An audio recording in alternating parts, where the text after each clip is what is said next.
Good morning, guys. Just getting ready to go for the day. Today is Sunday, July 1st, and we're going to go into Dearborn and check out the Henry Ford Museum.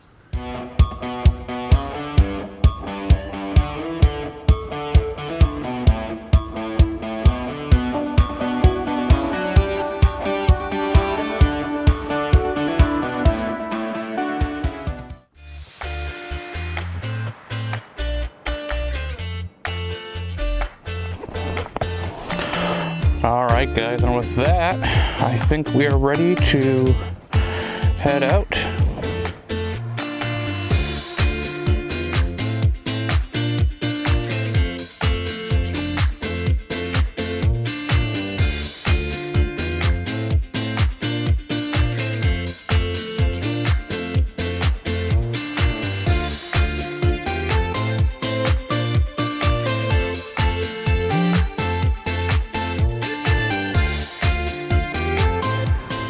So we're walking down here to go see what the Greenfield Village is like.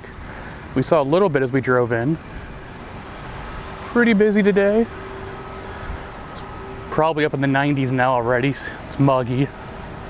Got stopped by one of the mall personnel, and they asked me if this was a selfie stick, which props to my buddy Tater, who suggested the tripod was best.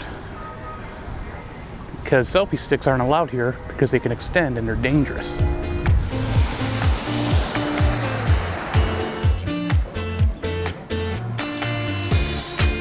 Funny enough, I've actually performed inspections on old steam tractors like this one.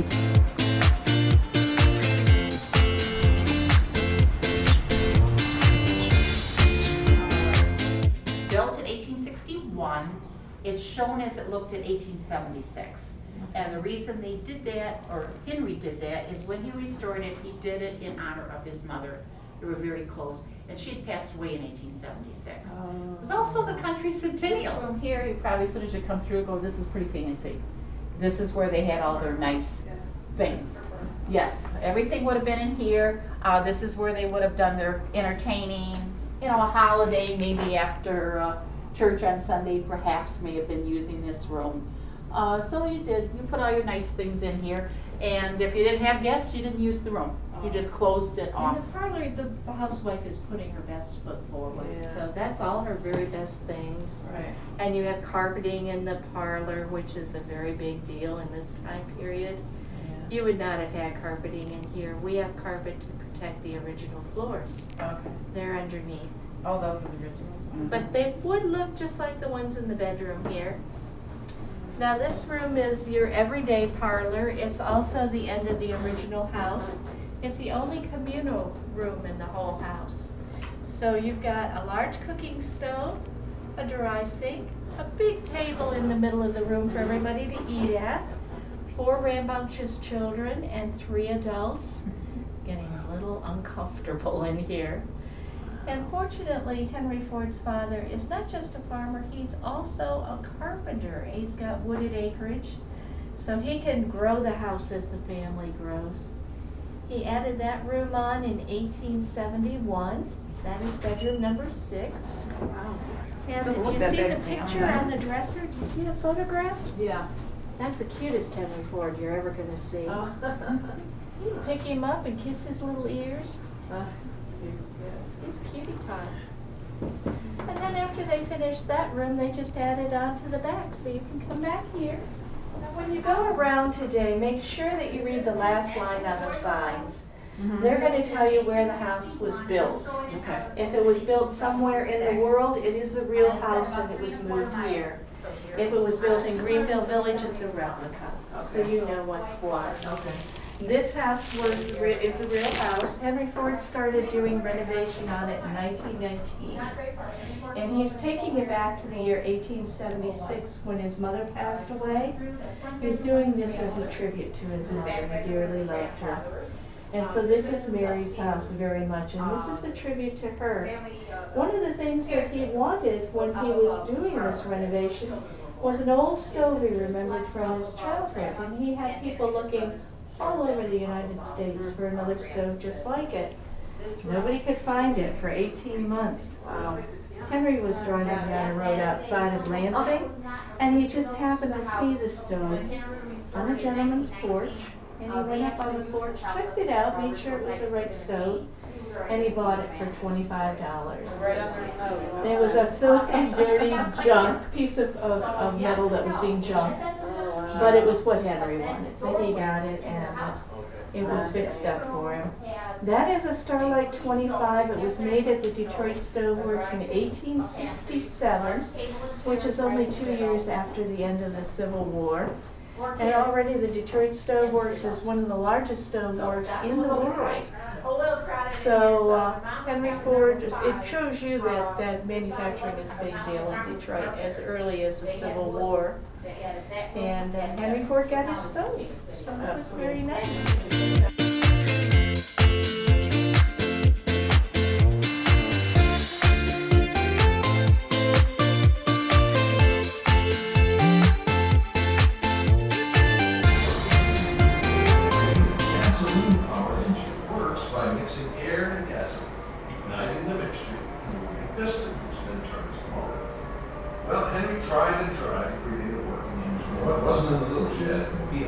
First started it up at Clara's kitchen sink.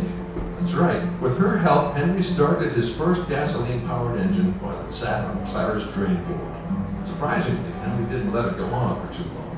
You see, this momentous event occurred on Christmas Eve.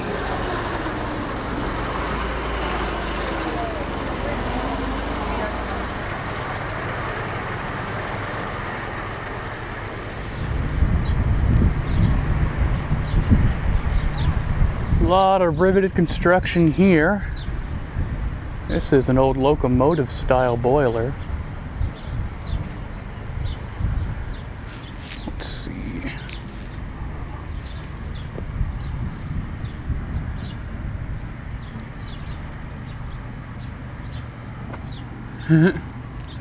Michigan number on it.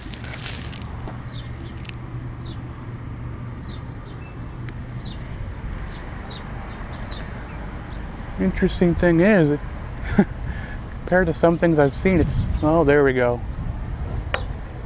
Crack there. That would have been a problem. I've seen rougher things get repaired though.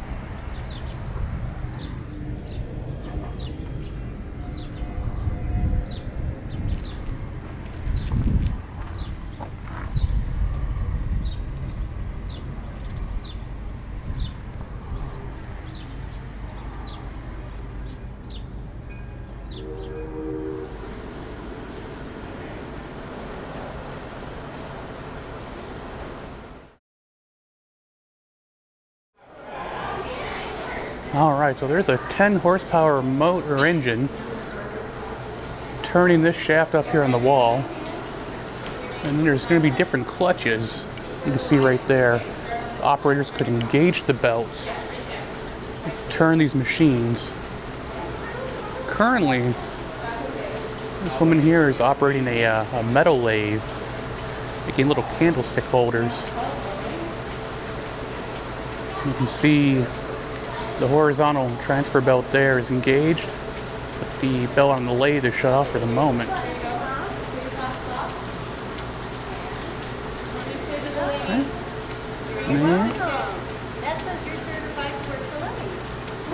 That's pretty cool. This machine shop is built to replicate what it might have looked like in 1917.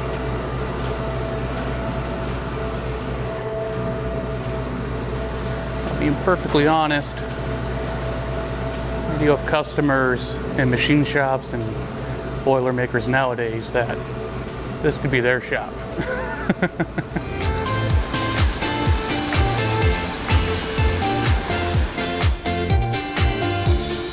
And got a bunch of mallards right here, just showing out in the shade here. Ducks are really tame. My ducks at home would be freaking out if anyone was this close. So this is where they would have ground up wheat, corn. Make corn corn into scratch meal or flour. Ceilings are pretty low in here, maybe just under 6 feet tall. There's the grinding stones they would have used. Swung that over, set it down. The wheel would turn it and grind all the corn or wheat together. Hello. Hi, how are you? Good. Well, welcome to the reading shop. We have looms in here that represent what would have been seen from an early colonial period right up to that beauty behind you that we acquired over the winter months. Not quite a historic artifact that was built in 1997 by a California company. It's called an ABL, and it is an artisan's loom. It's got technology from all the looms and then some. We're still trying to learn all the bells and whistles on that. This one actually is, I don't have a given year on it. This has been here, geez, since I was a kid. When I came here 16 seasons ago, the lady that mentored me said at that point it was a little over 200 years. So I figure I've been here 16 seasons, so she's getting up there. What I like about this is that the maker made it with the idea in mind that the next season that this would have been put to use, it would be quicker to assemble it. He carved in the Roman numerals. So you match the numbers on the beams. So you carved in the part numbers to know which pieces go next to each other. Yeah, yeah. So they would disassemble this at the end of the season, and They would in the early colonial period. Okay, It was really a seasonal thing. because that and space was at a premium, Oh, and absolutely, absolutely. interesting. So a lot of folks call these barn looms, they could perhaps be referring to structure, or perhaps that's where they stored them. So we're looking at estimate somewhere around the early 1800s on this one, about 200 years ago. As far as the build, yeah. But by design, these go back centuries. Right. Yeah. Interesting. Because it's so, it's the loom that you can really make anything on, from fine silk fabric to a heavy wool rag rug. You know, it's got the substance. It's so heavily weaved. Yeah, definitely would want to leave this up all year. You have the kids sleeping underneath. Well, thank you very much. You're welcome. This is a production shop, so as you look around, you'll notice quite a few different types of items that we are working on. We have two of our decorators decorating crocks. John, one of our potters, literally just finished the bottoms of these crocks, took them over to the decorators, and as you can see, they are putting on a design. They are using liquid clay called slip to do so. And the secret, if you stand right here, you actually will get a little bit cold because the fan is hitting right here. So, which is why I just tell you go. At least it'll be a little respite, right? Before you move on. So this is a production shop. We produce about 8,000 items a year. We have 3 full-time potters on our staff on any given day during the open season in Greenfield Village. Usually you'll find 2 potters here, since we are open 7 days a week during this time. When the village closes to guests, our decorators and potters continue to come to work, and then usually do a final call.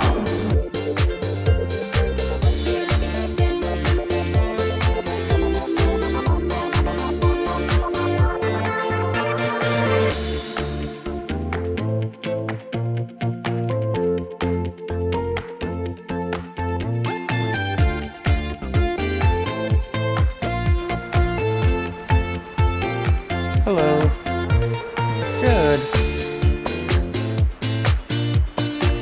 So what's a California job case? What is a California Yeah, job just- case? Well, this is the name of this layout. This is where one of the first cases that we're going to have lowercase and capitals combined in one case. Prior to this, your lowercase letters were in one case and your capital letters were in another. almost late 1800s. A lot of printers are moving from the east to the west, and so they're looking for simpler ways to transport their job cases. So this is one of the few designs that were created in order to do that. Okay. And it seems like on the lower case, they're not in alphabetical order. They're probably in most commonly used, or Most commonly used, and they're arranged in the picking order, where the right hand is more comfortable in pulling letters from, is where some of the more frequently used letters are actually placed. Your lowercase e was a mostly most commonly used character, so that one got a larger space in the case. Some of the lesser frequently used characters like Z and X, these are in smaller spots on the end there. okay. But everything would have been pulled letter by letter and then arranged in a composing stick backwards. So when they create all those words, they're then going to print a single copy on a hand press. They're going to check it to make sure that everything is spelled correctly before they lock it up in the chase. So this is what it would look like before it goes on to the press. And these are all individual letters in here. This took someone about 2 hours to put this page together.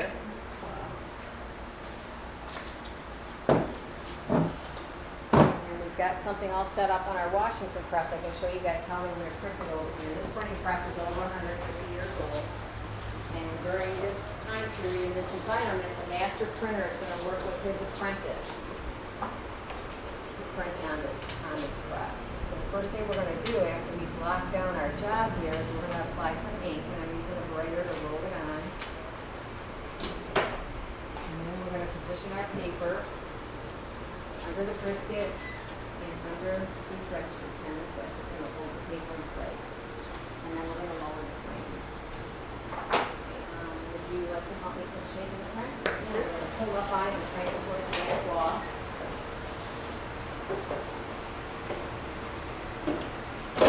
And I'm going to have you come step over this way, and you're going to reach up with both hands and just grab that devil's tail and just pull it towards you until it stops. And now let's take it all the way back. Just by pulling that lever, you've applied over 200 pounds of pressure. So it's evenly distributed, and our print should be complete. So now let's take the handle and turn it the opposite way and see how the print turns out. It's got its easy level straps.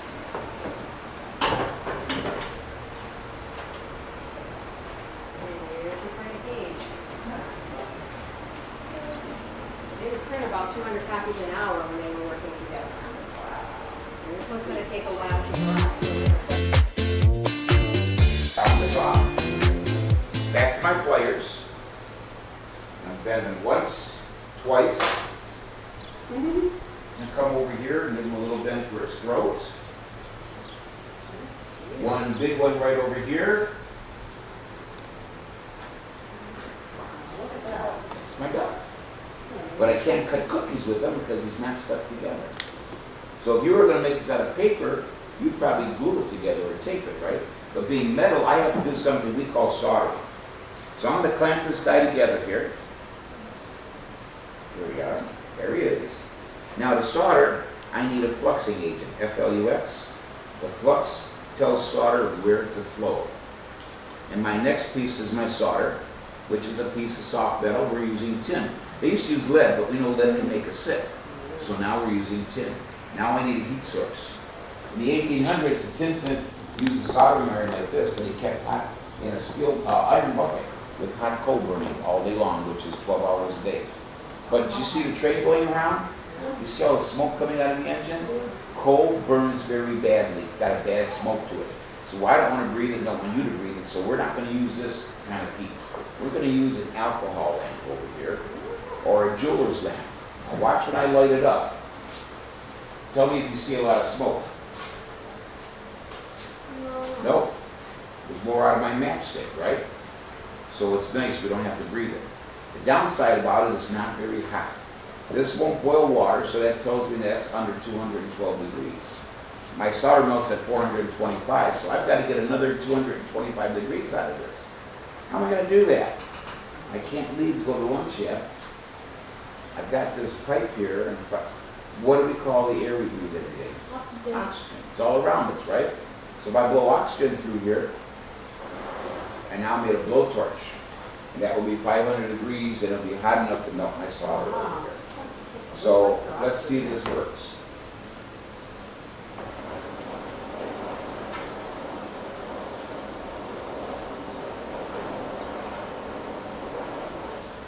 be darned. It's all gone. It worked. You know, just like when you're building your campfire and you fan it. And you blow at it, you're blowing more air into it. The fuel over here is alcohol. And then it burns at a low temperature. But if I blow through this, just on top of it, I'm adding more oxygen to it. Have you been to the glass shop yet? No, not yet. When you go into the glass shop, listen, you're going to hear a loud rushing sound in there. Those furnaces they're using are made to melt glass. And they're working at temperatures of 2100 and 2300 degrees. The rushing sound comes from two pipes along the furnace that have natural gas as their fuel. And there's two pipes blowing oxygen into there. So I'm doing in miniature what they're doing in large scale to melt glass over there. So now this is pretty hot, so I got to cool this down. I use denatured alcohol for doing that, the same I use for my fueling the lamp. Clean it off here really good. And now it should stay together. And I'm ready to cut some duck cookies. Or unless I make soup for dinner, then I can cut out some crackers for myself. Quack you up, didn't I? So here, we show you how we make things the way they did in the 1800s. They do that in glass, pottery. If you get a chance, you might want to walk over to Firestone Farm. They live the life of a farmer there. They just don't sleep over there overnight, but they do their cooking, cleaning. In the kitchen, you'll see tinware, glassware, pottery. Even the rag rugs on the floor and the towels they use were made in their meeting shop there. So they show you how everything was used.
All right, we're in the roundhouse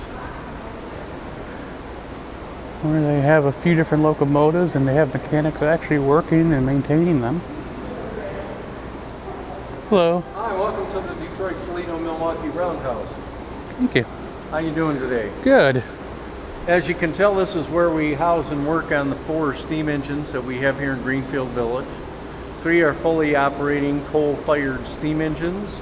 The big one on the end is a coal-fired steam engine built in 1902, but that one hasn't operated since the mid-1920s. Okay. What are the ages of the other ones? This one, Torch Lake, was built in 1873. The Baldwin number 7 was built in 1897. The one that's going around the village today is the Edison number 1, and we're a little fuzzy on that. That was originally operated by the Edison Cement Company out of New York. Mm-hmm. We believe that that engine originally may have been a Manchester engine built in 1868. Okay. In 1930, Henry Ford purchased that engine from the Edison Cement Company, and as Mr. Ford tended to do, he tore the thing apart and rebuilt it using parts from other steam engines. So there's not really much left of the original Manchester engine in that. Kind of a unique engine now. It is, truly. As a matter of fact, it is so unique it does not have the manufacturer's plate on it because it truly is one of a kind. Normally we're only operating 1 train a day. For a couple hours yesterday, we were actually operating 2. Okay. The Edison, which is still out there, and the Baldwin. Oh, that would have been cool. It's a really pretty engine too. I mean, that's... Yeah. Well, that was Henry Ford's favorite engine. As a matter of fact, this picture here is a picture of that engine taken in 1921, and Mr. Ford is standing at the back of the cab.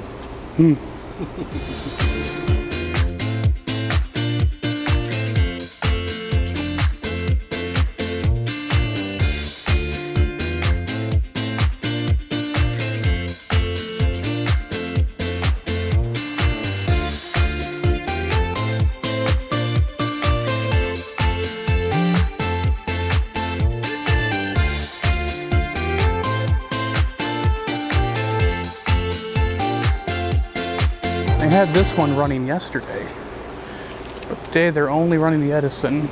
This was Henry Ford's favorite train. You see we have a picture on the wall of Henry Ford right behind the cab saying right here. Everything's in operation. We're about to pass the historic Smith Creek Depot, originally built in 1858 in Smith Creek, Michigan. It's about 8.5 miles southwest of Port Huron. Where as a boy, Thomas Edison worked for the Grand Trunk Railroad, selling treats and newspapers along the way from Port Huron to Detroit and back again. That brings us to the heart of our railroad junction district just up ahead, our Detroit, Toledo, and Milwaukee roundhouse. It's where we repair and maintain our 3 coal-fired steam engines. Originally built in 1884 in Marshall, Michigan, we've recreated the building here at Greenfield Village in the year 2000 using the original elements from the original building. Stop in and get a bird's eye view of all the work going on the shop floor. Find out how roundhouses like ours were incubators of innovation back in the late 1800s and early 1900s.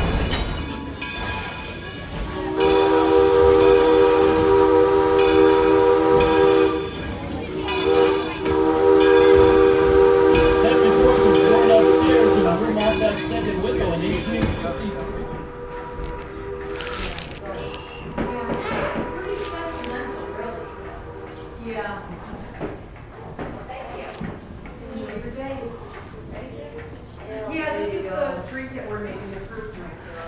We're making pineapple lemonade. Yeah. Yeah, and a lot of these recipes, you can go online and, now this is the 1896 Boston School Cookbook. It's Fanny Farmer. Okay. That's when she went by Fanny Merritt Farmer. I've tried to do some of those with the measuring system.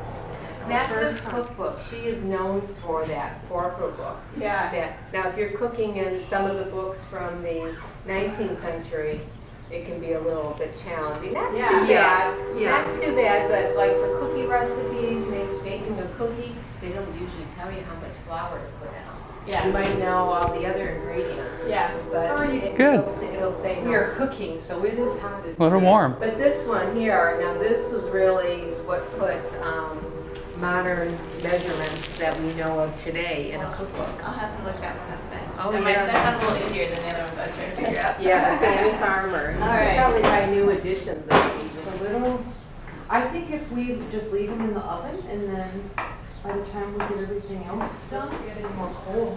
Have you ever been in this home before? No, it's first time here at all. Well, okay. Well, you know what? This home right here, this was built actually by Thomas Edison's grandparents in Vienna, Ontario, Canada, back in 1816.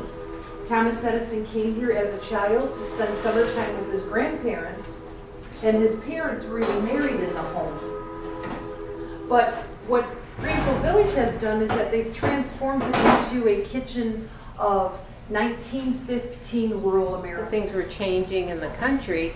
Naturally, if you were probably in the city, you would have some more modern things. Like the stove. I mean, people have been cooking on these cast iron stoves even into the 18th century.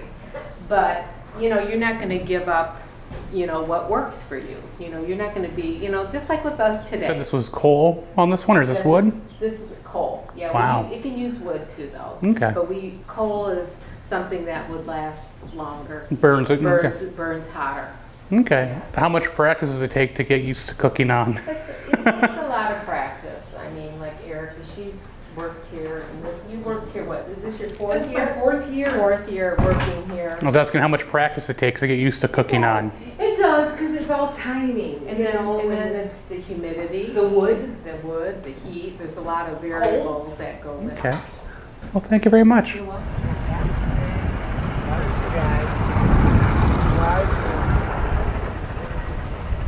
Rich man, poor man, beggar man, thief, doctor, lawyer, merchant, chief. We all are bound for goodbye, my Coney Island baby. Farewell, my own true love, true love. I'm gonna go and leave you, never to see you any, never gonna see you any. I'm gonna sail upon that ferry boat, toot toot, never to return again, again. So goodbye, farewell, so long, forever. Boom boom. Goodbye, my Coney Island. Boom. Goodbye, my Coney Island. Goodbye, my Coney Island, babe.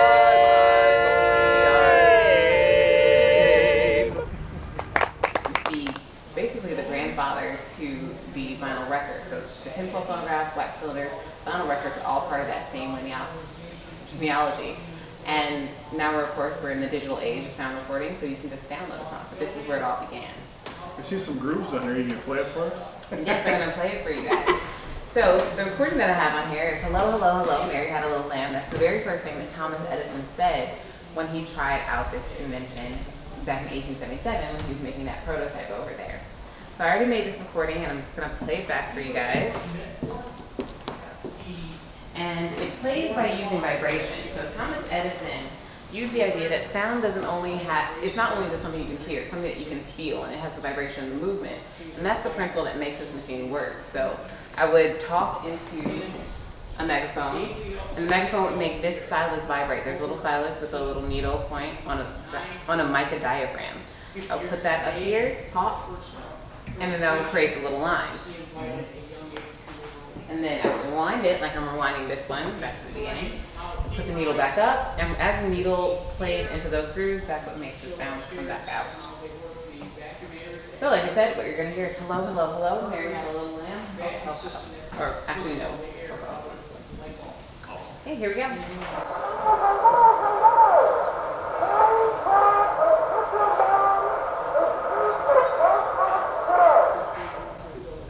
Back when he was trying this for the very first time, people hadn't actually heard anything like it. No vocal recordings recorded and then played back. So they thought it was magic to hear a human voice coming out of this invention. Thomas Edison actually got the nickname the Wizard of Menlo Park based off of his phonograph. So he made up 200 of these in 1878, and you could lease them from him and take them on tour. So you can see a poster down there of how they would have advertised it to take this on tour. People would pay a ticket fee to be able to see this, and in some cases even try it out for themselves. And they got to see what was Thomas Edison's favorite invention. He actually called it his baby. This is what really gave him that reputation, that Wizard of Menlo Park reputation.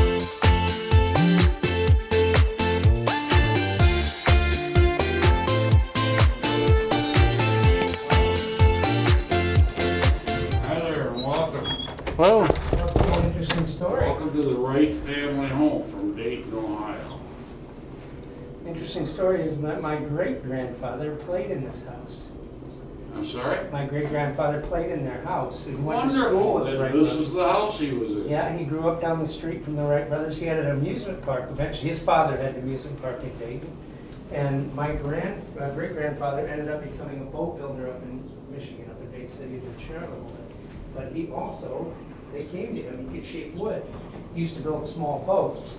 And they came to him and asked him to help shape the wood because he had a, I forget what they called the, where they could heat the wood and bend it. Mm-hmm. Anyway, he turned them down and said it would never work. They wanted to help bend the wood for the plane. He said it'll never work. So there you go. But he did help him with the wind tunnel, the device. Yeah. So yeah, but he played in this house. My great grandfather did. Well, this is it. Yeah, isn't that interesting? Pretty cool. Very cool. Yeah. Thanks for sharing. Yeah, no problem.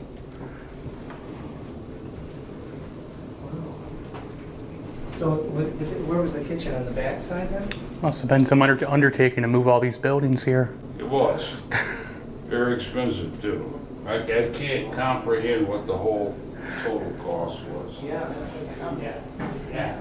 This is a classic example of it. Orville didn't want this house here. He said it was not good enough for Greenfield Village. Really? What's that now? Orville didn't want this house here. Really? When they were doing the transactions for the cycle shop, Edsel Ford asked Orville, "Where's your house?" And they said about 6 blocks away. And they walked over to it, and Edsel said, "What's the probability of getting the house for Greenfield Village?" Orville said, "You don't want that house. It's nothing but a rundown old home." Wow. Well, Edsel went back and told his dad that, and that was like trying to put a fire out with gasoline. Right. Henry said, "I want that house," and we could really make it sparkle. Yeah. They paid 24 grand for this house. Really? And that was a lot of money back then. Yeah. Wow. The interesting thing is that Looks pretty nice, though. I mean, the insight that Ford had to think that the Wright brothers, the significance of what they did would carry on. Yep. To a point where this house was even kind of historically important. That door's open.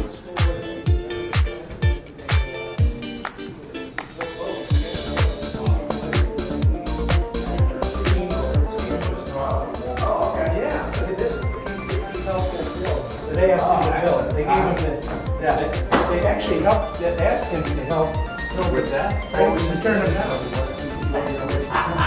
They said that. Yeah, and that's there you go. Yeah. And he got involved, huh? Anyway. Does this machine still work, the wind tunnel? Yeah. Can I turn it or not? Why not? Does it move?